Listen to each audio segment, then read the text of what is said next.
Луѓето кои ги одбиваат сириските бегалци се најдобри сојузници на милитантите на Исламската држава и на другите екстремисти.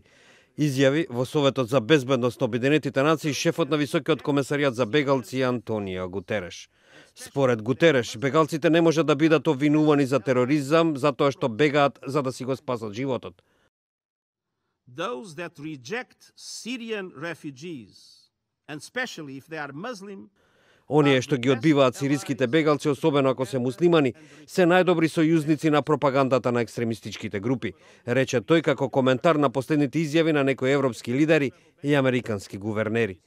Поради хаосот во кој се најде Сирија по избувнувањето на граѓанската војна, милитантите на Исламската држава презедоа големи делови од таа земја и Ирак, каде што прогласија калифат. Оваа група ја презеде одговорноста и за терористичките напади во Париз и Калифорнија во кои беа убиени многу луѓе. Овие напади доведоа до повици за предпазливост во Европа и Соединетите држави поради можните опасности од бегалците. Неколку американски држави најавија затворање на вратата за сириските бегалци, а Доналд Трамп, кој води во трката за можен републикански кандидат за претседателските избори во Соединетите држави, побара забрана на странски муслимани во земјата. we must not forget that, despite the rhetoric we are hearing these days, Мора да не заборавиме дека и покрај реториката што ја слушаме овие денови, бегалците се првите жртви на таквиот терор, а не извор, изјави Гутереш додавајки. Секако постои можност терористи да се инфилтрираат меѓу бегалците, но оваа можност постои за сите заедници. Најголема закана е радикализацијата на домашните екстремисти, како што впрочем покажаа последните напади. Тој додаде дека на новото испитување на Обединетите нации, извршено меѓу 1200 сирици кои избегале во Европа, покажало дека 86% од нив имале средно, а скоро половина и високо образование.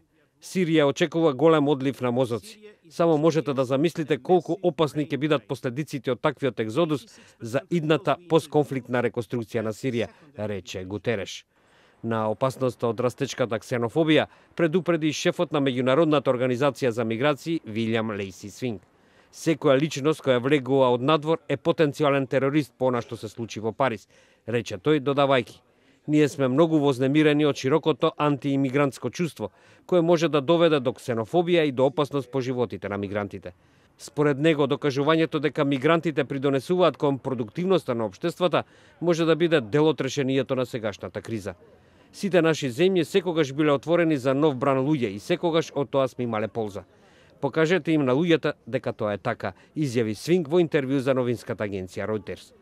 Тој при тоа и одаде признание на германската канцеларка Ангела Меркел за незината политика на отворена врата спрема бегалците, како и на канадскиот премиер Џастин Трудо, кој вети дека до крајот на годинава неговата земја ќе прифати 10.000 сириски бегалци.